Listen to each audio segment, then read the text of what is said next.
வீழிமிழலையில் சீர்காழியை சார்ந்த வேதியர்கள் அனைவருமாய் திரண்டு வந்து காழி முதல்வராகிய ஞான சம்பந்தரை தங்கள் பதிக்கு மீண்டு வர வேண்டும் என்று கேட்க வர, நாளை நாம் அங்கு வருவோம் என்று சொல்லி அன்று இரவு சீர்காழி பெம்மானையே எண்ணி உறங்கிய நிலையில் அவர் கனவிலே வந்து இறைவன் என்ன சொல்லுகிறான், நீர் திருவேழிமிழலையிலேயே இரும், நாம் உமக்கு சீர்காழியில் எவ்வாறு இருக்கின்றோமோ அது போன்றே உமக்கு காட்சி தருகிறோம் என்று சொல்ல, இத்தகு அதிசயமானது எவ்வாறு தன்னுள் தோன்றியது என்று கண்விழித்தவர் அவர் முன்னே சீர்காழி பதியில் உள்ள இறைவன் அங்கு எவ்வாறு குடிகொண்டிருக்கிறாரோ அதனை போன்ற தோற்றத்தை அப்படியே வீழிமிழலையிலே ஞான சம்பந்தருக்கும் அவரை சார்ந்தவர்களுக்கும் காட்சி கொடுத்து அருளுகிறான் ஐயன். என்னுடைய நோக்கம் என்னன்னாக்க, திருக்குறள்ல கடவுள் வாழ்த்துல ஒரு அழகான குறள் உண்டு. மலர்மிசை ஏகினான் மானடி சேர்ந்தார் நிலமிசை நீடு வாழ்வார். இந்த குறளுக்கு உரை எழுதுகின்ற பொழுது ஒரு சிக்கல் ஏற்பட்டது. உங்களினுடைய வழிபாட்டினையும் வணக்கத்தையும் ஏற்றுக்கொண்டதன் பிறகுதானே நம்முடைய உள்ளத்துல இறைவன் வந்து குடி ஏறுவான். மற்ற அடியவர்கள் அப்படித்தான் பாடினார்கள். குமரகுருபரர் கூட என்ன பாடினார், அகந்தை கிழங்கை அகழ்ந்தெடுத்து இருக்கக்கூடிய தொழும்பர் உளக்கோயிற்கு ஏற்றும் விளக்கு. ஏற்றும் விளக்கு எதிர்காலம், ஏற்றப்படுவதற்குரிய விளக்காக இருப்பவள் அம்மை. அகந்தை கிழங்க மனதிலிருந்து தோண்டி எடுத்ததன் பிறகு அந்த உள்ளத்துல வருங்காலத்துல விளக்காக வந்து ஒளி தரக்கூடியவள் அம்மைன்னு எழுதினார். ஆனா வள்ளுவர் என்ன பண்ணிட்டார், ஏகி நான் என்று இறந்த காலத்துல எழுதிட்டார். வழிபடுபவர்கள் உள்ளத்துல அந்த உள்ளம் தாமரை என்றால் அந்த தாமரை மலரில் எழுந்து அருளுபவன் எதிர்காலத்தில் இருக்கணும். ஆனா வள்ளுவர் என்ன பண்ணார், ஏகி நான் இறந்த காலத்துல போட்டார். அதற்கு பரிமேல் அழகு ரொம்ப அழகா அந்த இடத்த விளக்கினார். வள்ளுவர் ஒன்னும் தெரியாமல்லாம் போடல, ஏகினான்னு சரியாதான் போட்டிருக்கார். ஏன்னாக்க வினையச்சம் என்கின்ற ஒன்று விரைவு பொருளையும் குறிப்பு பொருளையும் தர எதிர்காலத்தை இறந்த காலத்துல சொல்லும். நீங்கள் வணங்கின வேகத்துல அதே வேகத்தோட இறைவன் உள்ளத்துக்குள்ள வந்து உட்கார்றான். அந்த வேகம் கருதி ஏகினான் ஏகுவான் என சொல்லாது ஏகினான் என்றார்னு ஒரு தொல்காப்பிய நூற்பாவை அமைப்பார். வாரா காலத்தும் வருங்காலத்தும் ஓராங்கு நின்று இசைக்கும் வினையஞ்சு கிளவி விரைவின் குறிப்பின் என்பனார் புலவர்னு அந்த குரல் அந்த நூற்பாவை எடுத்து காமிப்பார். இப்ப இறைவன் இந்த கனவுல காட்சி கொடுத்தவர் ஞான சம்பந்தர் ஐயோ சீர்காழிக்கு வந்து நாம் அவரை காண வேண்டுமே, இத்துணை நாள் அங்கு செல்லாமல் இருந்தோமே, ஆகவே நம்மை அழைத்து செல்லுவதற்கு நம் ஊரை சார்ந்த வேதியர்களெல்லாம் வந்தார்களே, நாம் எவ்வாறு ஐயனை போய் காண போகிறோம்னு அவர் எண்ணிய நிலையிலேயே கனவுல வந்து காட்சி கொடுத்து, இல்லை நான் இங்கேயே உமக்கு காட்சி தருகிறேன் என்ற உடனே கண் விழித்த உடனே அந்த வீழிமிழலையில சீர்காழியினுடைய தோற்றத்தை அப்படியே காட்டுகிறார் இறைவன். எவ்வளவு பெரிய பாக்கியம்! இத பார்த்த உடனே ஞான சம்பந்தர் ஒரு பதிகத்தை எடுத்து பாடுகிறார். மை மறு பூங்குழல் என்றெடுத்து மாறில் பெரும் திரு தோணி தன்மேற் கொம்மை முலையினால் கூட நீடு கோலம் குலாவும் முழலை தன்னில் செம்மை தருவின் இழிந்த கோயில் திகழ்ந்தது படி இது என் கொல் என்று மெய்மை விளங்கும் திருப்பதிகம் பாடி மகிழ்ந்தனர் வேதவாயார். வேதத்தை இடைவிடாது ஒலிக்கக்கூடிய வைதீக குடும்பத்தில் வந்தவராகிய ஞான சம்பந்தர் அந்த திருவிழிமழலையிலே சீர்காழியில் உள்ள இறைவனை கண்டதினால் மை மறு பூங்குழல் என்று தொடங்கக்கூடிய அழகான பதிகத்தை பாடினார். எப்படியா? தொடங்கி ஒப்பிலாத பதிகத்தை யார் எப்படி பாடினார என்றெடுத்து மாறில் பெரும்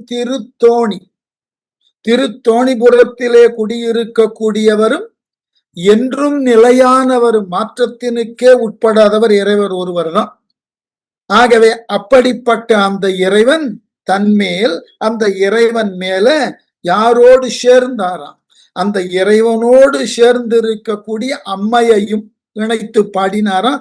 கொம்மை முலையினாள். எப்படி?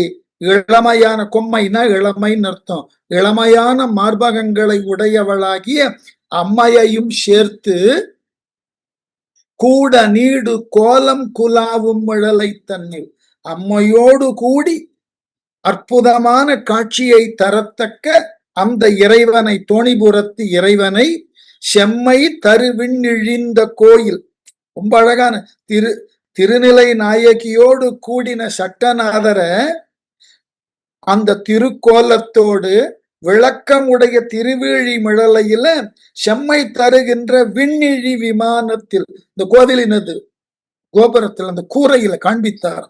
விண்ணிழிந்த கோயில் திகழ்ந்தபடி இது என் கோல், அப்படி காட்சி கொடுக்க இது என்னே ஒரு அற்புதம், என் பால் இறைவன் கொண்ட கருணை எத்தகையது என்று வியந்து பாராட்டி மெய்மை விளங்கும் திருப்பதிகம். மெய்மை விளங்கு திருப்பதிகம்னா ஏன் தெரியுமா அந்த இடத்துல மெய்மைன்னு போட்டார்? ரொம்ப சாதாரண வார்த்தை. இந்த பதிகத்துல இருக்கக்கூடிய எல்லா பாடலிலும் ஒரு கேள்வி பதில் கேள்வி பதில்னு பாட்டு எழுதியிருப்பார். நீர் எனக்கு இவ்வாறு இங்கு காட்சி தந்தது ஏன்? எதற்காக இந்த வீழி மிழலையிலே உமது கோலத்தை காட்டினீர்? என் மீது கொண்ட அன்பினாலா? என்னை போன்ற அடியார்களானவர்கள் எதிர்பார்த்த நிலையிலே அவர்களுக்கு காட்சி தர வேண்டும் என்ற கடமையினாலா, பொறுப்பினாலான்னு விதவிதமான கேள்வி. ஆகவேதான் அந்த வினாவோடு வினவும் பொருளுடன் உண்மை விளங்கும் திருப்பதிகத்தை ஞான சம்பந்தர் பாடினார். மைமறு பூங்குழல் என தொடங்கும் திருப்பதிகம் நட்டபாடை பண்ணில் அமைந்தது. புகழி நிலாவிய புண்ணியனே மிழலை விண்ணிழி கோயில் விரும்பியது என் கொல். சீர்காழியில இருக்கக்கூடிய நீ எதற்காக திருவீழி மிழலையிலே எனக்கு காட்சி கொடுத்தாய் சொல்லாய் என்று ஒவ்வொரு பாடலிலும் பொருண்மை தோன்றக்கூடிய அளவுல ஒவ்வொரு பாட்டிலும், அந்த பதிகத்துல இருக்கிற 11 பாட்டிலும் இந்த கேள்வியை கேட்டு இது உண்மையில் நிகழ்ந்ததான ஒன்றுன்னு வரலாற்று ஆசிரியர்கள் நம்புகிறார்கள். இப்ப இது நடக்குமான்னு கேட்டா இன்றைக்கு நிறைய ஆய்வுகள் எல்லாம் போய்கொண்டு இருக்கிறது. நம்ம இறை வழிபாட்டை ஒட்டியும் இறை பற்றினை ஒட்டியும் நம்முள் எழக்கூடிய பல வினாக்களை இன்று ஆய்வு செய்கிறார்கள்.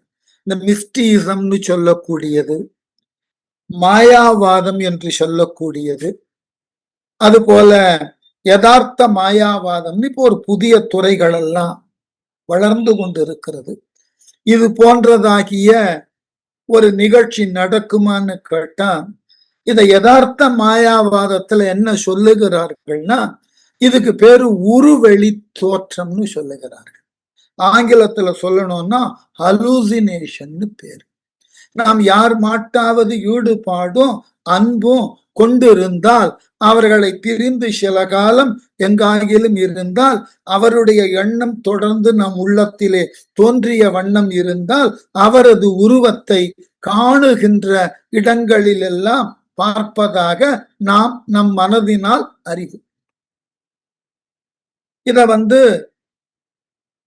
பக்தி என்ன சொல்லுகிறதுன்னா 10 விதமான அவஸ்தைகள்ல அவஸ்தாத்ரயங்கள்னு பேரு. அந்த அவஸ்தாத்ரயங்கள்ல இந்த நோக்குவை எல்லாம் அதையே போறது. எங்கு எதனை பார்த்தாலும் அது நம் உள்ளத்தின் கண் இருக்கக்கூடியவரது உருவமாகவே தோன்றுதல் என்கின்றதாகிய சூழல் ஏற்படும். இது சிங்காரத்தினுக்கும் உண்டு, பேரின்பமாகிய மெய்யியலுக்கும் உண்டு.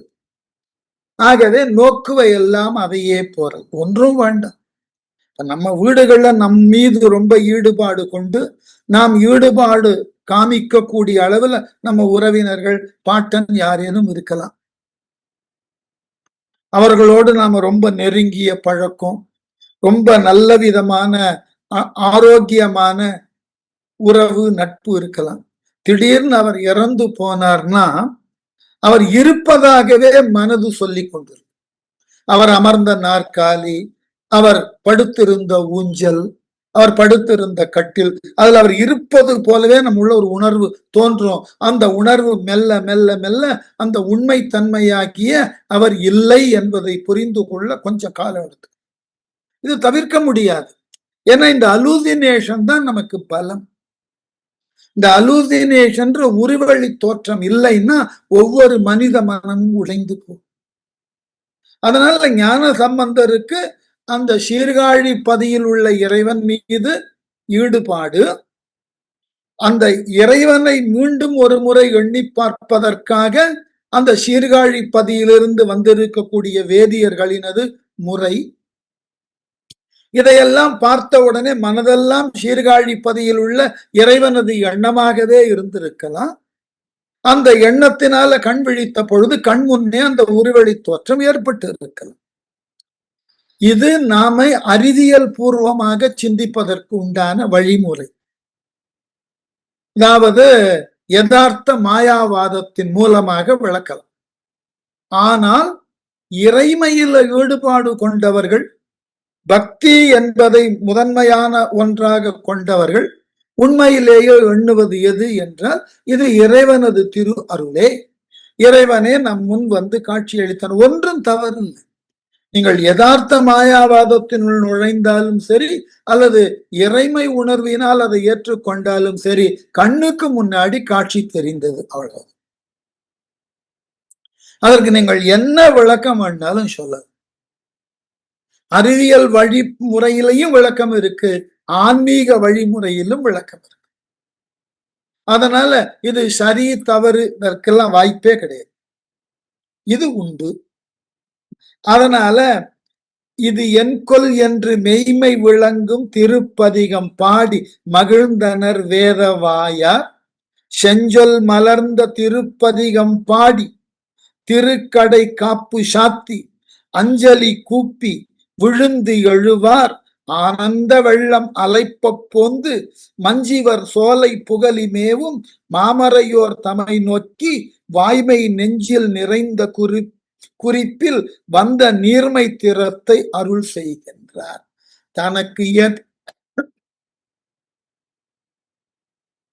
தனக்கு ஏற்பட்ட அந்த அற்புதமான நிகழ்வை தன்னை நாடி வந்த சீர்காழி பதியில் இருந்து வந்த சிவனடியார்களுக்கு தான் கண்டதை அப்படியே எடுத்து விவரிக்கிறார். எப்படி? செஞ்சொல் மலர்ந்த திருப்பதிகம், செம்மையான சொற்களினால் உருவாக்கப்பட்ட பெருமை வாய்ந்த பதிகம், திருப்பதிகம். அந்த பதிகத்தை பாடி 10 பாட்டையும் பாடி 11வது பாட்டுல திருக்கடை காப்பு சாத்தி. நாம ஏற்கனவே பார்த்திருக்கோம். சம்பந்தரினுடைய பதிகங்கள் எல்லாம் 11 பாடல். 11வது பாடல் மேலே சொன்ன 10 பாடல்களை கற்பவர்கள் பெறக்கூடிய நன்மை என்று ஒரு காப்பு செய்யுளை எழுதுவார். அது திருக்கடை காப்பு, இறுதியாக சொல்லப்பட்ட காப்பு செய்யுள். அதையும் சாத்தி அஞ்சலி குப்பி விழுந்து எழுவர்.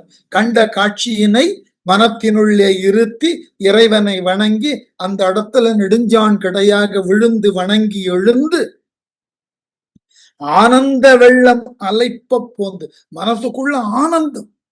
நாம் வழிபடக்கூடிய இறைவன், நம் ஊரினது இறைவனாகிய காழிப்பதி இறைவன் இங்கு நமக்கு காட்சி கொடுத்தானே என்ற ஆனந்தம் அது தனியா முகத்துல தெரியும். இந்த பேரின்ப உணர்வு வந்தா முகத்துல தெரியும். ஆகவே போந்து மஞ்சிவர் சோலை புகழி மேவும். மஞ்சு என்ன? மேகம். மேகங்கள் எல்லாம் வந்து தவழக்கூடிய மிக பெரியதாகிய மதிலையும் சோலையையும் உடைய புகழி என்றால் சீர்காழி. மேவும் மாமறையோர், அத்தகு பதியில் வந்திருந்து இவரை அழைக்க வந்துள்ள வேதியர்கள் தமை நோக்கி அவர்களை பார்த்து வாய்மை நெஞ்சில் நிறைந்த குறிப்பில், தான் பார்த்ததை பார்த்ததாக முறையிலேயான வாய்மைன்னு பேரு. உள்ளதை உள்ளவாறு தனக்கு ஏற்பட்ட அந்த உயரிய அனுபவத்தை அப்படியே எடுத்து மொழிந்தாராம். வாய்மை நெஞ்சில் நிறைந்த குறிப்பில் வந்த நீர்மை திறத்தை அருள் செய்கின்றார். அவ்வாறு தனக்கு எப்படி இறைவனது அருளானது கிடைத்தது, அந்த திருவருள் குறிப்பால் அந்த அனுபவத்தை அடியவர்களோடு இவர் பகிர்ந்து கொண்டார். சீர்காழியில் உள்ள இறைவன் எனக்கு இங்கு காட்சி தந்தான் என்று சீர்காழியிலிருந்து வந்த மறையவர்களுக்கு தன் உள்ளத்துல தான் கண்டதை உணர்ந்ததை அப்படியே எடுத்து சொன்னார். பிரம்மபுரத்தில் அமர்ந்த முக்கண் பெரிய பிரான் பெருமாட்டியோடும் விரவிய தானங்கள் எங்கும் சென்று விரும்பிய கோயில் பணிந்து போற்றி வருவது மேற்கொண்ட காதல் கண்டங் அமர்ந்த வகையிங்கு அளித்ததென்று தெரிய உரைத்தருள் செய்து நீங்கள் சிறப்புறமாநகர் செல்லும் என்றார். நீங்க வந்ததன் நோக்கம் என்ன? என்னை சீர்காழிக்கு மீண்டும் அழைத்து சென்று அங்குள்ள இறைவனை நான் வழிபடுவதற்கு உண்டான ஒரு வாய்ப்பை தர. அந்த காட்சி எனக்கு இங்கேயே கிடைச்சுட்டது. ஆகவே நான் விழிமிழலையிலிருந்து இப்ப சீர்காழிக்கு வர வேண்டிய தேவை இல்லை. எந்த இறைவனை நான் சீர்காழியில் வந்து காண வேண்டுமோ அவரே எனக்கு இங்கு வந்து காட்சி கொடுத்துட்டார். அதனால நான் அந்த இறைவனை கண்டாயிற்று, வணங்கியாயிற்று, அந்த பரவசத்திலே பதிகமும் பாடியாயிற்று. ஆகவே நீங்கள் இனி சீர்காழி பதிக்கு செல்லுங்கள், நான் இங்கிருந்தபடியே மற்றைய தலங்களுக்கு செல்லுதற்கு விழைகின்றேன் என்ற விளக்கத்தை கொடுத்தார். பிரம்மபுரத்தில் அமர்ந்த, பிரம்மபுரம் சீர்காழி, சீர்காழியில் இருக்கக்கூடிய முக்கண், 3 கண்களுக்கு உரியவனாகிய சிவபெருமான் பெரிய பிரானர், ரொம்ப பெரியவன். ஏன் தெரியுமா இடத்துல பெரிய பிரான்னு போட்டார்? அவ்வளவு பெரியவன் ஆகிய அந்த இறைவன் சிறியனாகிய எம்பொருட்டு இங்க காட்சி கொடுத்தான். அதுதான் அழகான முரண். அவ்வளவு பெரியவன் அன்புக்கும் பக்திக்கும் பெரியது சிறியதுலாம் கிடையாது. அத வேடிக்கையா சொல்றது உண்டு, அனுபவத்தில் இருந்தது. இப்ப நானாவது என்னுடைய இளமை காலத்துல, நான் பள்ளி காலத்துல படித்த போதெல்லாம் என் தந்தையின் தந்தையை, என் பாட்டனை மரியாதையோடு தான் அழைக்க முடியும். ஒரு பயம் இருக்கும். தாத்தா பாட்டியையும் கொஞ்சம் மரியாதையோடு தான் அழைக்கணும். ஒருமையில கூட கூப்பிடக்கூடாது. இந்த அச்சம் கலந்த ஒரு வழிபாட்டு முறை. காலம் செல்ல செல்ல இந்த அச்சம் எல்லாம் மெல்ல மெல்ல விலகி அடுத்தடுத்து வரக்கூடிய தலைமுறையில அன்பு பிரதானமாக பேசப்பட்டு விட்டது. இதை ஏன் சொல்லுகிறேன்னா, என்னுடைய பெயர்த்தி இருக்கிறார் அல்லவா, என்னுடைய துணைவியார இந்த பாட்டி இதெல்லாம் கிடையாது. நேரடியா பேர் சொல்லிதான் கூப்பிடுவாங்க. நானே தொலைபேசியில பேசி கொண்டிருந்தா அவங்க தொலைபேசியில வந்த உடனே என் துணைவியார் பேரை சொல்லி, எங்க காணோம், கூப்பிடு, எல்லாம் ஒற்றை சொல்லுதான். வந்த உடனே அவங்க பேரை சொல்லி பேசி கொண்டிருப்பார். இது எதனால் வந்ததுன்னா, இதை நீங்க அன்பு என்றோ அல்லது ஒருவருக்கு ஒருவர் இடையே தோன்றக்கூடிய ஈடுபாடு என்ன வேணா சொல்லிக் கொள்ளுங்கள். ஆனால் அடிப்படை என்னன்னாக்க, இப்படிப்பட்ட பெரிய நிலையில், அதாவது வயதின் காரணமாக அடைந்தவர்களை யாரேனும் ஒருவர் ஒருமையில கூப்பிட்டால் வேடிக்கை என்ன தெரியுமா? கூப்பிட்டவருக்கும் மகிழ்ச்சி, கூப்பிடப்பட்டவர்க்கும் மகிழ்ச்சி. அதுதான் அழகு. சொல்லுவார்கள், பாத்தியா என் பேத்தி என்ன பேர் சொல்லி கூப்பிடு. அது ஒரு மகிழ்ச்சி, அது ஒரு நிறைவு, அது ஒரு பெரிய அழகான வரை. அது ஒரு காலத்துல இருக்கும். அப்புறம் அந்த குழந்தைய நாளடை வளர வளர மெல்ல மரியாதைக்கு மாற தொடங்கும். மாறலாம், மாறாம இருந்தா நல்லது, மாறினால் வேறு வழி இல்லை. அது போல இறைவனுக்கு நமக்கும் இடையே உண்டான தொடர்புல நாம நினைத்த நேரத்துல நினைத்த இடத்துல இறைவன் வந்து நிற்கிறான் என்பதினால இறைவன் நமக்கு அடிமை இல்லை. நாம் அவன் பால் கொண்ட அன்பை அவன் முறையாக இனம் கொண்டிருக்கிறான். இந்த வைணவத்துல ஒரு இடம் உண்டு. நாராயணன் போய் நாரதர் ஒரு முறை கேட்டார், நாராயணனே, உங்களுக்கு கற்ப ஆண்டு காலமாக இந்த உலகத்தை நீங்கள் காத்து கொண்டிருக்கிறீர்கள். இந்த மாதிரியான வாழ்க்கை முறையில உங்களுக்கு மிக பெரியதான இக்கட்டான சூழல் எப்பொழுது ஏற்பட்டது? கடவுளுக்கே இக்கட்டான சூழல். நாரதர் கேட்ட கேள்வி. அதுக்கு நாராயணன் சொன்னாராம், மிகப்பெரிய இக்கட்டான சூழல் எனக்கு ஒரு முறை தோன்றியது. எப்பொழுது தெரியுமா? இரண்யன் கேட்கிறான் பிரகலாதனிடம், நீ வணங்கக்கூடிய ஹரி எங்கு இருக்கிறான் என்று. அப்பொழுது நாராயணன் நினைத்தானா, இந்த குழந்தை எதை காட்டுகிறதோ அதனுள் நான் இருந்தாக வேண்டுமே, இல்லை என்றால் என் மீது இத்துணை நாள் கொண்ட பக்தியானது இல்லாமல் போய்விடுமே என்ற கவலையில அந்த கணத்துல உலகத்துல இருக்கக்கூடிய எல்லா பொருள்களிலும் நீக்கமர நிறைந்து இறைவன் நின்றான். தன்னை வழிபடக்கூடிய இந்த குழந்தை ஏதாயிலும் ஒரு பொருளை காட்டி அந்த பொருளை இரண்யன் உடைக்கவோ வெட்டவோ முயன்றால் அதனுள்ளிருந்து நான் வெளிவரவில்லை என்றால் அந்த குழந்தையின் பக்தி பொய்யாகிவிடும். கடவுள் எப்படி யோசிச்சிருக்கார். அதனாலதான் இந்த பெரிய பிரான், அவன் பெரியவன், ரொம்ப பெரியவன். நீங்க சிலதெல்லாம் ரொம்ப ரசிச்சு பார்க்கணும்னாக்க, பிரசாந்தி நிலையம்னு ஒண்ணு ஒயிட்ஃபீல்டு இருக்கும். அவர் பாபா இருந்த காலத்துல அங்கதான் பக்த கோடிகளுக்கெல்லாம் அவர் தரிசனம் கொடுப்பார்.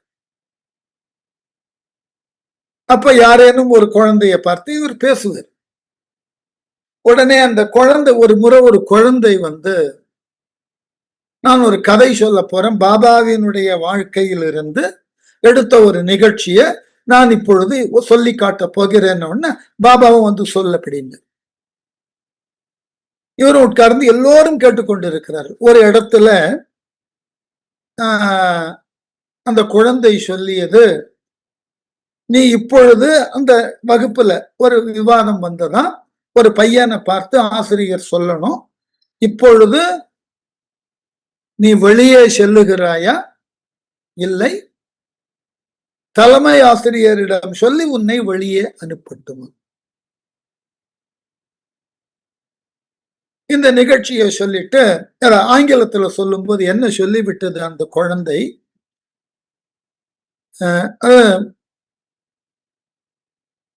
பாபாவை பார்த்து, அவரை வெளியேற்றுங்கள் என்று ஆசிரியர் சொல்லுகின்ற பொழுது தலைமை ஆசிரியரிடம் சொல்லி வெளியேற்றுவேன் என்பதற்கு பதிலாக அந்த குழந்தை உணர்ச்சி வேகத்துல, Baba you get out of the. பாபாவிலிருந்து அத்துணை பேரும் ரசித்து சிரித்த அந்த குழந்தைக்கு சொல்லி முடிச்சதுக்கு அப்புறம் தான் அதுக்கு தெரிந்தது நாம என்ன சொல்லிட்டோம்னு. அப்படியே கொஞ்சம் வெட்கப்பட்டு நின்றது. பாபா ரொம்ப அழகா, நான் வெளியே போயிட்டோமா அப்படின்னு ரொம்ப அழகா, அவர் தெலுங்குல இல்லையா, நான் அந்த மாதிரி நான் வெளியே போயிட்டோமான்னு கேட்டார். உடனே அந்த குழந்தை இல்ல இல்ல வேண்டாம் வேண்டாம், ரொம்ப அழகா அந்த காட்சியே அந்த இடத்துல அதை காட்டிலும் சிறந்த தெய்வீகம் இருக்காதுன்னு சொல்லிடலாம். பாபாவை தெய்வமா ஏத்துக்கிறோம் இல்ல, அதெல்லாம் வேற விஷயம். இந்த நிகழ்ச்சி, அந்த குழந்தை தான் சொல்லியதற்காக உடனே நாணப்பட்டது.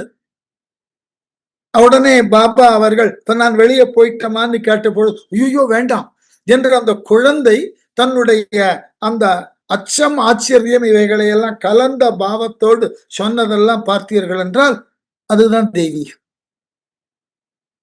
ஆகவே இறை அருள் என்பது ரொம்ப பெரிய விஷயமா நினைக்க வேண்டாம். நான் வேடிக்கையாக சொல்லுவது உண்டு, இதெல்லாம் வகுப்புல நடத்தும் போது, ஒரு பெரிய பாறையை நீங்கள் பிளக்க வேண்டும்னா அதைவிட பெரிய பாறையை எடுத்து அதன் மீது எறிவதில்லை, மாறாக சின்ன உளியை வைத்துதான் பிளக்கும். அதுபோல பரம்பொருளாகிய பறந்துபட்ட அந்த பெரியதோர் பொருளை பக்தின்ற சின்ன உளியை வச்சு பழந்துள்ளது. பாருங்கள், மிகப்பெரிய பாறைகளை கொண்டு உடைக்க முடியாத பாறையை கூட ஒரு மரத்தினது ஆணிவேர் பிளந்து விடுகிறது. நெக்கு விடும் பாறைக்கு நெக்கு விடா பாறை பசுமரத்து ஆணிக்கு நெக்கு விடும். ஆணின்னா அதனுடைய மூலவேர். அந்த பாறையில நீங்க போய் பார்க்கலாம், நம்முடைய கம்போடியால அங்கூர்வாட் டெம்பிள போய் பார்த்தீங்கன்னா தெரியும். அங்கு இருக்கக்கூடிய இந்த ஆலமரங்கள் வளர்ந்து வளர்ந்து அவைகளினது விழுதுகளும் மற்றைய எச்சமிட்ட வித்துகளிலிருந்து வந்த செடிகளுமாக சேர்ந்து எவ்வளவு பெரிய கோவில் அழிச்சிருக்குன்னு போய் பாருங்க, பார்க்கலாம் கம்போடியால. அதனால பக்தி என்பது எல்லாவற்றை காட்டிலும் மேலானது. அந்த பக்தி மட்டும் முழுமையுமாக முதன்மையுமாக இருந்ததுன்னா எதையும் நம்மால மாற்ற முடியும். ஆகவேதான் பெரிய பிரான் பெருமாட்டியோடு, அவன் மட்டும் தனியா வரல, என்ன தந்தையாக இருக்கக்கூடியவன் தாய்கிட்ட சொல்றான், அந்த குழந்தைக்கு நீதானே ஞானப்பால் கொடுத்தது, நீயும் வா. பாவம், அந்த குழந்தை நம்மை காணாமல் எத்துணை நாள் இருக்கும். நம்மால் பாலூட்டப்பட்டு வளர்ந்த குழந்தை இல்லையா, அது நம்மை பார்க்க வர வேண்டும் என்று துடிக்கின்ற பொழுது நாம முன் சென்று காட்சி கொடுத்தால் என்ன குறைஞ்சு போயிடும். பெருமாட்டியோடும் விரவிய தானங்கள் எங்கும் சென்று, ரொம்ப அழகா சொல்றார், அந்த பெருமாட்டியோடு விரும்பி பணிந்து போற்றி வருதலை அப்பெருமான் தாம் அறிந்து கொண்டு என்ன செய்தாராம், விரும்பிய கோவில் பணிந்து போற்றி வருவது மேற்கொண்ட காதல் கண்டு அவர் பால் நான் கொண்டிருக்கக்கூடிய அன்பினை ஈடுபாட்டினை உணர்ந்த அந்த சிவபெருமானும் பெருமாட்டியும் அமர்ந்த வகை இங்கு அழித்து, அந்த கோவில்ல சீர்காழியில எப்படி இருப்பார்களோ அதே தோற்றத்தோடு இப்ப இங்க காட்சி கொடுத்தார்கள் எனக்கு. ஆகவே அழித்து என்று தெரிய உரைத்து, தான் நேரில் பார்த்ததை பார்த்தது போலவே அந்த வேதியர்களுக்கு எடுத்து விளக்கினார். உரைத்து அருள் செய்து தான் கண்ட காட்சியினை அவர்களோடு பகிர்ந்து கொண்டு, நீங்கள் சிரபுர மாநகர் செல்லும் என்றார். நான் இப்படி என்னுடைய பயணத்தை தொடரப்போகிறேன், நீங்கள் இனி இங்கு இருத்தலில் பயனில்லை, நான் அங்கு சீர்காழியிலே வந்து காண வேண்டிய எம்பெருமானை நான் இங்கேயே பிராட்டியுடன் கண்டு கொண்டு விட்டேன். ஆகவே நீ என்னோடு வருவதற்கு நீங்கள் காத்திருக்க வேண்டாம், நீங்கள் செல்லலாம். அனுப்பிச்சுட்டார் எல்லாரையும் என்று கவுனிய பிள்ளையார்த்தாம் இயம்ப பணிந்தருள் ஏற்றுக்கொண்டே ஒன்றிய காதலின் உள்ளம் அங்கண் ஒழிய ஒருவாறு அகன்று போந்து மன்றுள் நடம் புரிந்தார் மகிழ்ந்த தானம் பலமும் வணங்கி சென்று நின்ற புகழ் தோணி நீடுவாரை பணியும் நியதியராய் உறைந்தார். வேதியர்கள் எப்படி போனார்கள் என்று கவுனிய பிள்ளையார், கவுனிய குலத்திலே பிறந்த ஞான சம்பந்தர் இவ்வாறு தம்மை அழைக்க வந்த வேதியர்களுக்கு விளக்கி சொல்ல, இயம்ப பணிந்து அருள் ஏற்றுக்கொண்டே, இவ்வாறு ஞான சம்பந்தர் இயம்பியதைனா கூறியதை பணிவோடு அவர்கள் ஏற்றுக்கொண்டார்கள். ஆம், ஞான சம்பந்தருக்கு இறைவன் இங்கு காட்சி தந்திருக்கலாம் என்று ஏற்றுக்கொண்டே ஒன்றிய காதலின் உள்ளம் அங்கண் ஒழிய தங்களினுடைய அன்பு பொருந்திய மனத்தை அங்கேயே விட்டுவிட்டு உடல்தான் சென்றதா சீர்காழி நோக்கி. அகன்று ஒருவாறு அகன்று பிரிய முடியல, வேற வழி இல்ல. தங்களினுடைய பணி சீர்காழியில இருக்க அத்துணை வேதியர்களுக்கும் ஒருவாறு தங்கள் மனதை தேற்றிக் கொண்டு அந்த வீழி மிடலையிலிருந்து விலகி போந்து மன்றுள் நடம் புரிந்தார் மகிழ்ந்த தானம் பலமும் வணங்கி. அப்படி சீர்காழியை நோக்கி போகும்போது திருவீழி மிடலையிலிருந்து சீர்காழி வரைக்கும் உள்ள இடைப்பட்ட பகுதிகளில் உள்ள இறைவன் கோவிலை எல்லாம் வணங்கி கொண்டு, இது ஒரு வாய்ப்பு. அது நமக்கு அமையறது தான். எங்கேயாவது ஒரு மூல கோவிலுக்கு போனோம்னு ஆசைப்படுவோம். வழியில் இருக்கக்கூடிய மற்றைய கோவில்களை அப்படி வணங்கி கொண்டே போகலாம். ஆகவே வணங்கி சென்று நின்ற புகழ் தோணி நீடுவாரை, தோணிபுரத்திலே நித்தியமாய் இருக்கக்கூடிய இறைவனை பணியும் நியதியராய் உரைந்தார். அந்த தோணிபுரத்து இறைவனை என்றென்றும் வழிபடக்கூடிய முறைமையிலிருந்து வழுவாத இந்த வேதியர்கள் சீர்காழிக்கு சென்று சேர்ந்தார்கள். இப்ப காட்சியை இங்க திருவேழி மிடலையிலிருந்து இப்ப ஞான சம்பந்தர் என்ன செய்தார்னு பார்க்கும். சிறபுரத்து அந்தணர் சென்ற பின்னை திருவேழி மேவிய செல்வர் பாதம் பரவுதல் செய்து பணிந்து நாளும் பண்பின் வாழா திரு தொண்டர் சூழ உறவு தமிழ் தொடை மாலை சாத்தி ஓங்கிய நாவு கரசரோடும் விரவி பெருகிய நண்பு கூற மேவி இனிது அங்கு உறையும் நாளில். இங்கெல்லாம் நிறைய கேள்விகள் உண்டு எனக்கு. தோணிபுரத்து இறைவன் இங்கு காட்சி கொடுத்த பொழுது ஞானசம்பந்தர் மட்டும் பார்த்தாரா? ஞானசம்பந்தரோடு சேர்ந்து நாவுக்கரசரும் பார்த்தாரா? இவர்களோடு முருகன் நாயனாரும் வந்திருக்கிறார், அவரும் பார்த்தாரா? இதுக்கெல்லாம் விளக்கம் கிடைக்கல. ஏனென்றால் இந்த காட்சியை இவர் பார்த்தது போல, ஞானசம்பந்தர் பதிகம் புனைந்தது போல நாவுக்கரசர் பதிகம் புனைந்திருந்தால் அப்ப நமக்கு இந்த செய்திய சேக்கிழார் வாக்கின் பிரகாரமே பார்க்கலாம். சேக்கிழார் ஒரு இடத்துல கேட்கிறார், தடுத்தாட்கொண்ட புராணத்துல வயோதிக வேடத்துல சிவன் வருகிறார். வந்து இந்த நம்பி ஆரூரான் எனக்கு அடிமை, அவன் வழி வழியாக எனக்கு அடிமை என்று அவன் பாட்டன் எழுதின ஓலை என்கிட்ட இருக்குது. நம்பி ஆரூர் ஆகிய சுந்தரர் அந்த ஓலையை வாங்கி கிழிச்சுட்டார், கீறிட்டு நெருப்புல போட்டார். இந்த ஊர் நீதிமன்றத்துக்கு போயிற்று வழக்கு. இங்க நீதிமன்றத்துல இருக்கிறவங்க அழகா ஒரு கேள்வி கேட்டாங்க. இந்த வயோதிகராக வந்துள்ள சிவனை பார்த்து கேட்டார், இந்த நம்பி ஆரூரான் உனக்கு அடிமைன்னு சொல்ற இல்லையா? அந்த அடிமை என்பதை இந்த சபை ஏற்றுக்கொள்வதற்கு நீ 3 வழியில ஏதாவது ஒரு வழியின் மூலமா விளக்கணும். அது என்ன 3 வழி? ஆட்சியில், ஆவணத்தில், அயலார்த்தம் சாட்சியில் காட்டுதி. ஆட்சின்னாக்க ஒரு மனிதன் மற்றொரு மனிதனுக்கு வழி வழியாக அடிமைக்கு உட்படுவான் என்பதற்கு பிரீசிடென்ட் இருக்கணும், ஒரு முன் உதாரணம் இருக்கணும். அதுக்கு பேர் ஆட்சின்னு பேர். நான் அந்த காலத்துல அவர் எழுதுறார், செக்குழாரே எழுதுறார், நம்பியாரூரார் அந்தணர் குலம், ஆகவே ஓர் அந்தணன் மற்றொரு அந்தணனுக்கு அடிமையாகும் வழக்கம் எங்கும் இல்லைன்னு விவாதம் பண்ணினார். உடனே சேக்கிழார் அதை எடுத்துக் கொள்ளுகிறார். என்ன இருந்தாலும் சேக்கிழார் அமைச்சர் இல்லையா, நல்ல ஆட்சி காமி. இந்த நம்பியாரூரான் உனக்கு அடிமையாக வேண்டும் என்பது உண்மை என்றால், இது போல் என்றாகிலும் ஒரு அந்தணன் மற்றொரு அந்தணனுக்கு அடிமையானதற்கு வேறு ஏதாகிலும் முன் மாதிரி இருக்கா? இதுக்கு பேர் ஆட்சி. 2வது அயலார்த்தம் சாட்சி.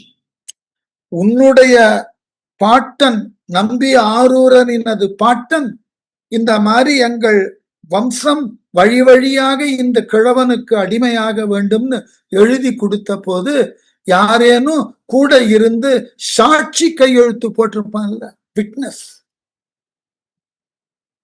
அயலார்தம் சாட்சி, அது இருக்கா?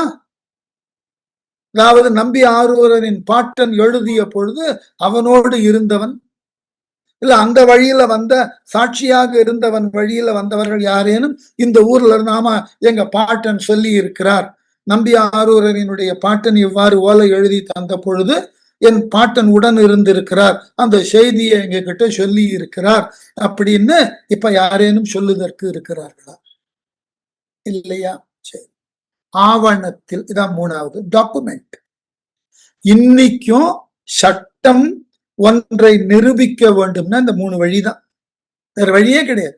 ஆட்சி, அயலார்தம் சாட்சி, ஆவணம். இன்றைக்கு அவர் எவ்வளவு அழகா எழுதியிருக்காருன்னு பாரு. அதனால இந்த மூன்றில ஏதாகிலும் ஒன்று நமக்கு தேவை.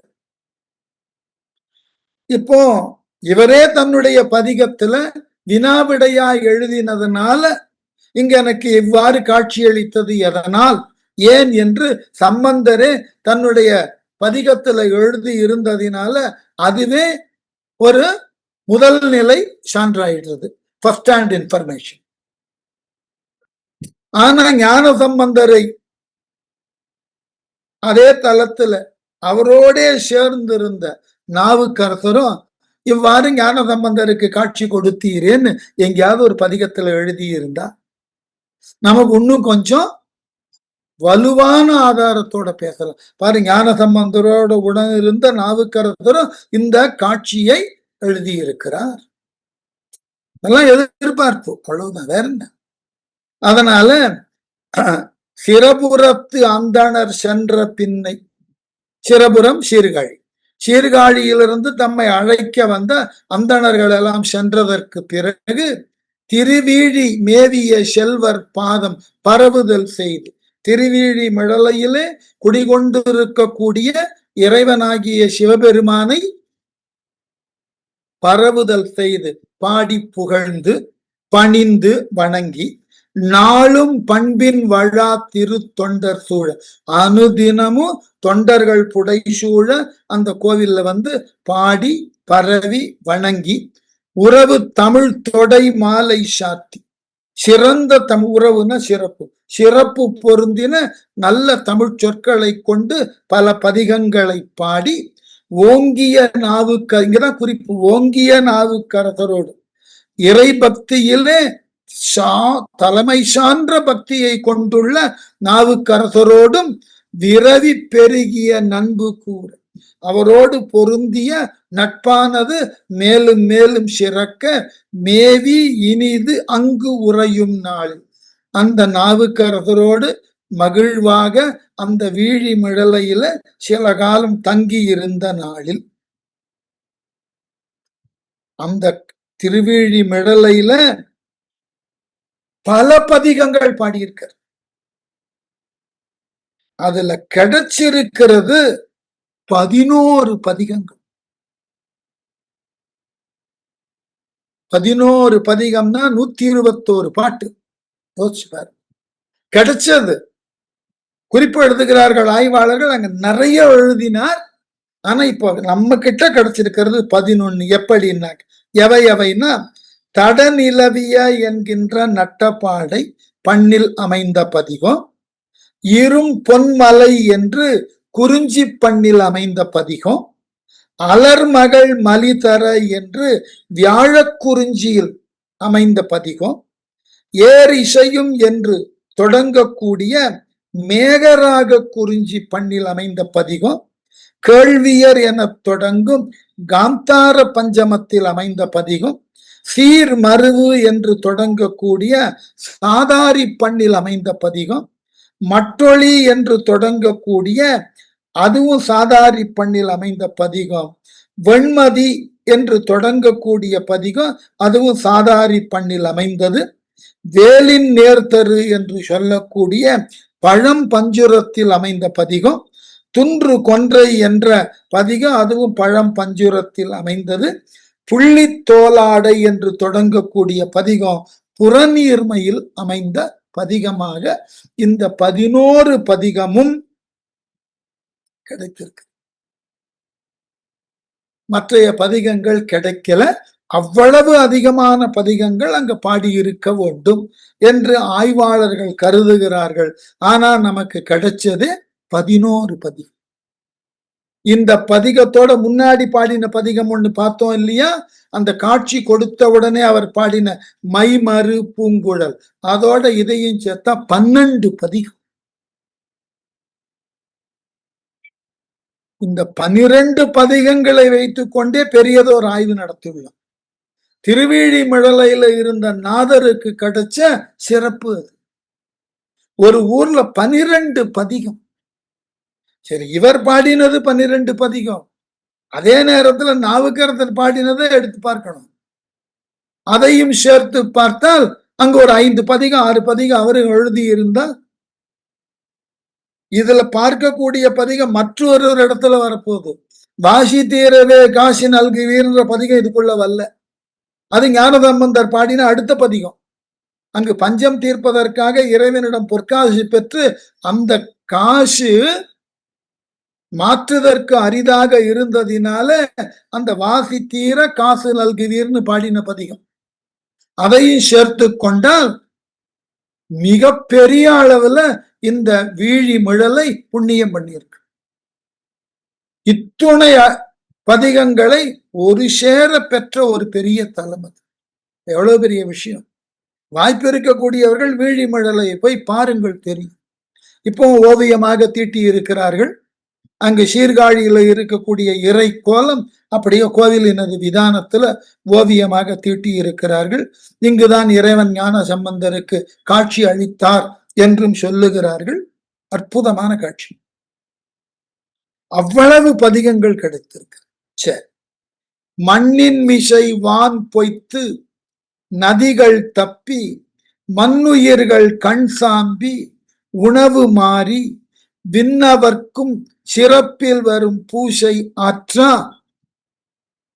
மிக்க பெரும் பசி உலகில் விரவக் கண்டு பண்ணமரும் மொழி உமையாள் முலையின் ஞான பாலரா வாயருடன் அரசும் பார்மேல் கண்ணுதலான் திருநீற்று சார்வினோர்க்கும் கவலை வருமோ என்று கருத்தில் கொண்டார். அப்ப அங்க தங்கியிருந்த காலத்துல மழை பொய்த்து போயிற்று, ஆற்றுல நீர் இல்லாமல் போயிற்று, நிலங்கள் எல்லாம் விளைச்சல் குன்றின. எப்படியா?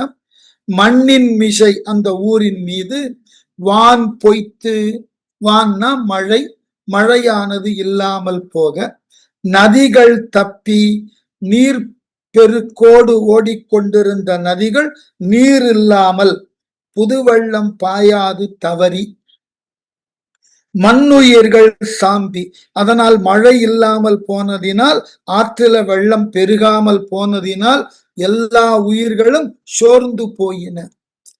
ரொம்ப சந்தோஷமான விஷயம். அண்மையில கர்நாடகா மாநிலத்தினுடைய பல்கலைக்கழகத்துக்கு போயிருந்தோம் இல்லையா? அங்க எங்களுக்கு ஒரு நல்ல ஊர்தி ஓட்டி கிடைச்சார். நல்ல மனிதர். அவர்கிட்ட சொன்னோம், இங்க அருகில் இருக்கக்கூடிய கோவில்களுக்கெல்லாம் போகலாம்னு இருக்கும், பொறுப்பு நீங்க எடுத்துக்கொள்ளுங்கள், எந்தெந்த கோவில் எங்கெங்கு போனால் எந்தெந்த நேரத்துல போனா பார்க்கலாம். உடனே அவர் சொன்னார், இங்க ஸ்ரீரங்கப்பட்டணம் இருக்கு, அது இங்கிருந்து ஒரு 15 கிலோமீட்டர் தான், போலாம், நன்றாக இருக்கும். எந்த கோவிலை பத்தி நிறைய படிச்சிருக்கும். அதாவது ராமானுஜர் அந்த கோவிலுக்கு போனது, அங்கிருந்து மேல்கோட்டைக்கு எழுந்தருளினது, இதெல்லாம் நிறைய வரலாற்று செய்திகள். அந்த கோவில் காவிரியினுடைய கரையில் இருக்கு. எப்படி? காவிரி கரையில் 5 ரங்கநாதர்கள் இருக்கிறார்கள். இவர்தான் முதல் ரங்கன். ஸ்ரீரங்கம் ரங்கப்பட்டினம்னு பேரு. அங்குதான் மிகப்பெரிய அளவுல புகழக்கூடிய ஒரு நல்ல கீர்த்தனை எழுதப்பட்டது, ஸ்ரீரங்க புரவிகாரான்ற ஒரு பாட்டு. ரொம்ப காலத்துக்கு முன்னாடி MS பாடி அதை பாப்புலரைஸ் பண்ணாங்க. ஒரு பக்கம் இருக்கட்டும், பிருந்தாவன சாரங்கன்னு நினைக்கிறேன். சரி, அந்த ஊருக்கு போற 5 இடம்னு சொன்னேன் இல்லையா? காவிரி கரையில முதல் இடம் அது. 2வது இடம் கோவில் என்று சொல்லக்கூடிய வைணவர்களுக்கு கோவில்னா ஸ்ரீரங்கம், நம்ம தமிழகத்துல இருக்கிறது. 3வது இடம் எதுன்னாக்க குடந்தையில இருக்கக்கூடிய சாரங்கபாணி, அவர் காவிரி கரையில தான் இருக்கார். 4வது இடம் மயிலாடுதுறையில இருக்கக்கூடிய திரு இந்தளூர் பரிமள ரங்கநாதன், அவரும் காவிரி கரையில தான் இருக்கார். 5வது சாயாவனத்தருகில சீர்காழியை தாண்டி அங்க இருக்கக்கூடிய நாங்கூர்ல இருக்க. இந்த 5ம் காவிரி கரையில இருக்கக்கூடிய ரங்கநாதர்கள், ரொம்ப விசேஷம். ஒரு பக்கம் இருக்கட்டும், இந்த 5 தலத்தையும் போய் பார்க்கலாம், வாய்ப்பு இருக்கிறவர்கள் பார்க்க வேண்டியது. இந்த ஸ்ரீரங்கப்பட்டினத்திற்கு போகின்ற பொழுது அந்த கோவிலுக்கு முன்பு மற்றொரு அம்மன் கோவில் இருக்கு. அந்த கோவில் நன்றாக இருக்கும் சார், போகலாம், போய் பாருங்கள்னு கூட்டிக் கொண்டு போங்க. ஏன்னா நமக்கெல்லாம் இன்றைக்கு ஆடி மாதம் பிறந்திருக்கு இல்லையா? கர்நாடகா, ஆந்திராவில் எல்லாம் ஆடி மாதம் பிறந்து 15 நாள் ஆயிட்டது. எப்படின்னாக்க அவர்கள் அமாவாசையிலிருந்து அமாவாசைக்கு மாத கணக்கீடு செய்வார்கள். நம்ம மாதிரி இப்படி வச்சிருக்க மாட்டார்கள். அவர்களுக்கு ஒரு அமாவாசையில மாதம் தொடங்குகிறதுன்னா அடுத்த அமாவாசை அடுத்த மாதம்னு ஆயிடும். அதனால அவர்களுக்கு அந்த ஆஷாட மாதத்தினுடைய அம்மன் வழிபாடு அங்க ஆரம்பிச்சாச்சு. பல கோவில்கள், அதுவும் நாங்க போனது வெள்ளிக்கிழமை வேற, ரொம்ப மகிழ்ச்சி. அந்த அம்மன் கோவில் ஒரு காவிரி கரையில் இருக்கு. கோவில் உள்ள இருக்கக்கூடிய வாராகி அம்மன், அப்புறம் ராஜராஜேஸ்வரி இருக்கிறார்கள். ரொம்ப அழகான முறையில் அலங்கரிக்கப்பட்ட கோவில், நல்லா இருந்தா. அதெல்லாம் விட அழகு என்னன்னா, இந்த கோவிலை விட்டு வெளியே வந்தா காவிரி கரையை ஒட்டி உள்டான ஊர் என்பதனால அந்த நிலத்துல விளைந்த காய்கறிகளை இந்த கோவிலிலிருந்து அந்த மூல வீதிக்கு வர்ற வரைக்கும் கடைகள் தான். அப்படி பசுமை மாறாத காய்கறிகள். அதாவது நம்ம சொல்றோம் இல்லையா, ஒரு புதிய கார் ஷோகேஸ்ல வச்சிருந்தா அப்படி இருக்கு. அப்படி இந்த காய்கறிகள்ல இருக்கக்கூடிய இயற்கையான அந்த மினுமினுப்பு, எல்லா காய்கறிகளும், நம்ம நாட்டு காய்கறிகள், கீரைகள், பல்வேறு விதமான பழங்கள்,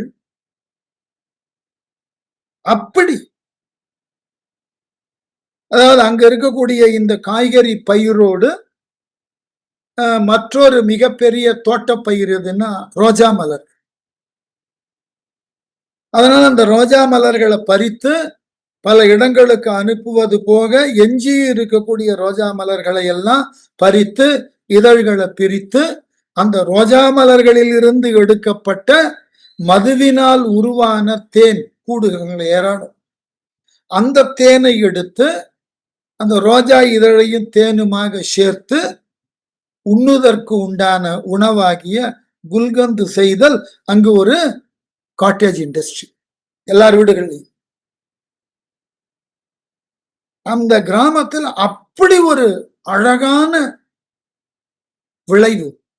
விளைச்சல்கள் பார்க்கறதுக்கு அற்புதமா இருக்கு. ஏன் இதை சொல்லுகிறேன்னா, ஒரு 6 பாய்தல், அதே மாதிரி யாருன்னா திருச்சியிலிருந்து சென்னை வரும்போது 2 பாதை இருக்கு ஆன் ரோடு. ஒன்று திருச்சியிலிருந்து மெயினா வரக்கூடிய பாதை இருக்கு, திருச்சியை தாண்டி நம்ம அரியலூர் அந்த சாலையில வர்றது. அங்கதான் மிகப்பெரிய சிறுவாச்சூர் இருக்கு, அம்மன் கோவில். அப்படி தொழுதூர் விழுப்புரம், திண்டிவனம் இப்படி வர்றது. மற்றொன்று கொள்ளிடம் வழியா வரும். அந்த பாதையில யாருன்னா வந்திருந்தீர்கள் என்றால் ஒரு சுகமான அனுபவம் கிடைச்சிருக்கும். அந்த கொள்ளிடம் ஆற்று பாலம் முடிந்த உடனே வீதியினது இரு மருங்கிலும் அந்த ஆற்றங்கரையில நிறைய காய்கறி கடைகள் இருக்கு. அவ்வளவு சிறந்த காய்கறிகள், ரொம்ப அழகா, ரொம்ப சாதாரண விலையில கிடைக்கும். நான் கார்ல போனேன்னா அந்த பகுதி அந்த ரோடு வழியா தான் வரணும்னு பிடிவாதம் பிடித்து அங்க நிறுத்தி காய்கறியை வாங்கிட்டு, அப்புறம் அதை தாண்டி அந்த காய்கறி கடையை தாண்டின உடனே கோரைகளினால் செய்யப்பட்ட கைவினை பொருள்கள், விதவிதமான பாய்கள், தடுக்குகள், அதை தாண்டிங்கன்னா பிரம்புகளில் செய்யப்பட்ட பல்வேறு விதமான அறைகள பொருள்கள், பர்னிச்சர்ஸ், சின்னதுல இருந்து தொடங்கி பெரியது வரைக்கும் அப்படி செய்து வைத்திருப்பார். இதெல்லாம் இயற்கை நமக்கு தரக்கூடிய அழகான கொடை. நாம தான் அதை முறையா பயன்படுத்திக்கிறது இல்லை. ஒரு அழகான கொடை, ஒரு ஆனந்தமான ஒரு அந்த இடத்துல கொஞ்சம் யோசிச்சு பார்த்தாக்க அந்த மாதிரியான பகுதிகளில் அங்கு விளையக்கூடிய காய்கறிகளை எந்த உரமும் எந்த வேதிப்பொருள்களும் போடாமல் இன்னைக்கு சொல்லி கொண்டிருக்கிறோம் இல்லையா, ரொம்ப இந்த நில வளத்தினாலேயே உருவாக்கப்படக்கூடிய ஒன்று. அப்படி அங்கு விளையக்கூடிய அந்த காய்கறிகளை உண்ணுதல் எவ்வளவு பெரிய நிறைவு. இதெல்லாம் ஒரு ஊர்னு சொன்னா ஆறு இருக்கணும். அந்த ஆறிலிருந்து கிளை வாய்க்கால்கள் பல இடங்களுக்குள்ள ஊருக்குள்ள வரணும்.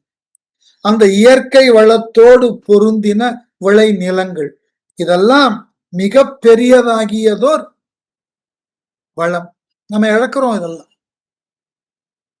சென்னையில் அமர்ந்து கொண்டு ஆறுன்னா நம்ம ஊர்ல ஓடக்கூடிய ஆறை நினைச்சாலே கவலையா இருக்கு. போய் பாருங்கள், கொசஸ்தலை ஆறையும் அடையாறையும் எப்படியெல்லாம் பாழ்படுத்தி இருக்கிறோம். கொசஸ்தலையினுடைய கழிமுகம் போய் பார்த்தீர்கள் என்றால் முழுக்க முழுக்க அந்த கெமிக்கல் இண்டஸ்ட்ரீஸினுடைய வேதிப்பொருள்களின் கழிவுகள் சேர்ந்து சேர்ந்து மிகப்பெரிய அளவுல அது பாழ்பட்டு கிடும். அதை மீட்டுருவாக்கம் பண்றதே கஷ்டம்தான். அதே போலதான் இப்ப அடையாறு மாறிக்கொண்டு இருக்கு.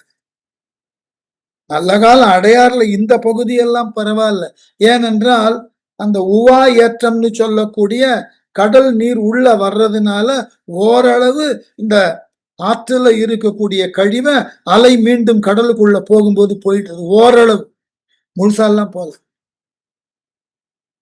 அதனால ஒரு ஊரினுடைய அழகு ஆறு. ஆறு ஊருக்கு ஆறு அழகு. அந்த காலத்துல எழுதின பாட்டு. ஆறில்லா ஊர் பாழ், நீரில்லா நெற்றி பாழ். இதெல்லாம் ரொம்ப அழகு. அதனால நாம இன்னைக்கு பார்க்கிறோம், இன்றைய கர்நாடகா மாநிலத்துல நாங்கள் சென்ற அந்த பகுதிகள் எல்லாம் ஆறுகள்ல நல்ல நீரோட்டத்தோட நல்ல கரை டு கரை அப்படி ஓடிக்கிட்டு இருந்ததை பார்த்தா பார்க்கறதுக்கே சந்தோஷமா இருக்கு.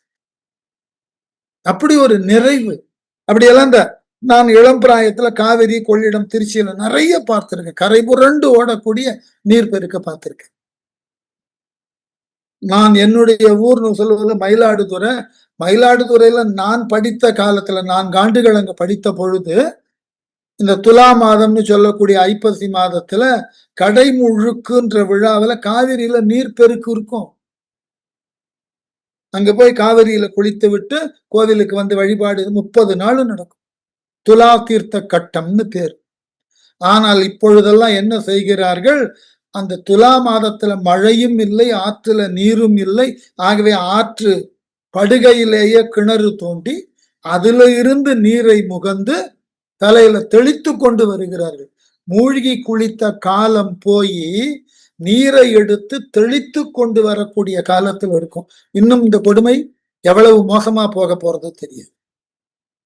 அதனால அந்த வளம் ஒரு நல்ல வளப்பமான காலகட்டத்துல வளம் குன்றியதுன்னு போதே எவ்வளவு கவலையா இருக்குன்னு பாருங்க.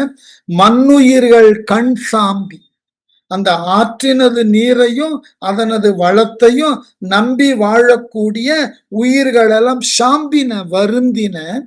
உணவு மாறி, உண்ணுதற்கு போதுமான உணவு கிடைக்கல. உணவு மாறினா உரிய நேரத்துல உணவு கிடைக்காமல் காலம் மாறி உண்ணுதல். விண்ணவர்க்கும் சிறப்பில் வரும் பூஷனை ஆற்ற. விண்ணவர்னா தேவர்கள், தெய்வங்கள். வள்ளுவரே எழுதுறாரு இல்லையா, சிறப்பொடு பூஷனை செல்லாது வானம் வரக்குமேல் வானோர்க்கும். மழை தப்பி விட்டது என்றால் தெய்வங்களுக்கு கூட வழிபாடு செய்ய முடியாது. அதனால இங்க தெய்வங்களுக்கும் வழிபாடு செய்ய வசதி இல்லையா. விண்ணவர்க்கும் சிறப்பில் வரும் பூசை ஆற்றா. வானத்துல இருக்கக்கூடிய தெய்வங்களுக்கும் சிறப்பாக செய்யக்கூடிய பூஜைகளையும் செய்ய முடியாமல் மிக்க பெரும் பசி உலகில் விரவ கண்டு. இந்த பசியானது அந்த ஊர்ல பரவியதான் அது மிகப்பெரிய நோய். பசி என்பது மிகப்பெரிய நோய். அந்த பசியானது அந்த ஊர் முழுவதும் விரவ கண்டுன்னா நாளுக்கு நாள் பரவிக்கொண்டே வருகிறது. பண்ணமரும் மொழி உமையாள், இனிமையான இசையினை போன்று பேசக்கூடிய மொழியை கொண்டுள்ள உமையாள் சக்தி, உமையாள் முலையின் ஞான பாலராவாயருடன். எனக்கு ஞான சம்பந்தருக்கு என்னென்னமோ பேர் கொடுத்தார். இந்த பேருக்கு இணையான பேர் எதுவுமே கிடையாது. பாலராவாயர். அம்மையினால் கொடுக்கப்பட்ட பாலானது கீழே சிந்தக்கூடிய அளவினுக்கு பால் மனம் கமழக்கூடிய வாயோடு இருந்த குழந்தையது. ஆகவே பாலரா வாயருடன் அரசு திருநாவுக்கரசும் பார்மேல் அந்த ஊரினுக்கு கண்ணுதலாம் திருநீற்று சார்வி நோக்கும். நெற்றியிலே கண்ணை உடைய சிவபெருமானை சார்ந்து அவனை முழு முதல் தெய்வமாக வணங்கக்கூடிய அடியவர்களுக்கும் கவலை வருமோ என்று. ஊர் மக்களுக்கும் உணவில்லை. ஊர் மக்கள் வளமா நலமா இருந்தாதான் ஊருக்கு வந்துள்ள சிவனடியாருக்கு உணவு கிடைக்கும் இல்லையா. வாழக்கூடிய மக்களுக்கே வழி இல்லைன்னு வந்தவர்களுக்கு எப்படி? அதனால இந்த ஊர் நீர் வற்றி பஞ்சத்துல உழன்று வாழும் மக்களுக்கே உணவில்லைன்னா வந்திருக்கக்கூடிய நமக்கும் நம்மை போன்ற சிவனடியாருக்கும் எவ்வாறு உணவு கிடைக்கும் என்று கவலை கொள்ள ஆரம்பித்தார்கள் சிவன் அடியார்களான சம்பந்தரு நாவுக்கரசர். நான் அடிக்கடி சொல்லுவேன், திரும்பி ஞாபகப்படுத்துவேன். நாம எல்லாமுமா பார்த்து அரசியல் வரலாறையே அடிப்படை வரலாறுன்னு நம்பின்றோம். அதுக்கெல்லாம் மேலான ஒரு வரலாறு எதுன்னா பண்பாட்டு வரலாறு. சிவனடியார்கள் தானே. வந்தோம், இறைவனை வழிபட்டோம், அந்த ஊர்ல வளம் இல்லை, அடுத்த ஊருக்கு போனோம்னு நினைக்கலையே. அந்த ஊர்ல நாம தங்கி நம்மால இயன்ற தொண்டை செய்து இந்த ஊரையும் ஊர் மக்களையும் காப்பாற்றுதல் நம் கடமை என்று 2 அடியவர்களும் முயலுகிறார். ஒருத்தருக்கு வயசு 12 வச்சுக்கலாம், 10 வைத்துக் கொள்ளலாம். இன்னொருத்தருக்கு வயசு 80. இந்த பண்பாடுதான் நம்மினுடைய ஊற்றுக்கண்கள். ஞாபகம் வச்சு, நாம இந்த ஊருக்கு வழிபாடு செய்ய வந்தோம், இங்க ஒண்ணும் கிடைக்கல, அடுத்த ஊருக்கு போலான்னு நினைக்கல. நாம் வந்த இடத்துல இவ்வாறு வறுமை வந்திருக்கிறது, இதை போக்குவதற்கு ஏதாகிலும் செய்தாக வேண்டும்னு முன்னிற்கிறார்கள் அல்லவா. இதுதான் இந்த மண்ணினது பண்பாடு. இந்த வரலாறு எழுதணும். அதாவது சொல்றோம் இல்லையா, அந்த சமூக விழிப்புணர்வோடு இறை பற்றாளர்கள் இருந்தார்கள். இந்த சோசியல் கான்சியஸ்ன்றது பெரிய விஷயம், நிறைய பேருக்கு தெரியாது.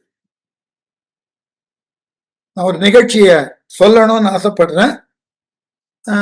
அது அண்மையில் ஒரு 2 நாளைக்கு முன்னாடி கண்ணு முன்னாடி அதுக்கு நாங்களே சாட்சி. சென்னைக்கு திரும்பி கர்நாடகால இருந்து வரும்போது சென்னையினுடைய சென்ட்ரல் ஸ்டேஷனை விட்டு வெளியே வந்தோம். பக்கத்துல அந்த ரயில்வே பவன், தென்னக ரயில்வேனுடைய தலைமை அலுவலகம் இருக்குல்ல, அங்கதான் கார் நிறுத்தப்பட்டு இருந்தது. நானு, என் துணைவியார், வகுப்புல இருக்கக்கூடிய தீபா அவர்கள் கணவர் வரும்போது அந்த ரயில்வே பவனுடைய நடை மேடை இருக்கு இல்லையா, பிளாட்ஃபார்ம், ரோட்ல இருக்கக்கூடிய பெடஸ்ட்ரியன் பிளாட்ஃபார்ம், அதுல ஒரு நல்ல வயது, தலை நிற்க முடியாத அளவிற்கு குடித்தது.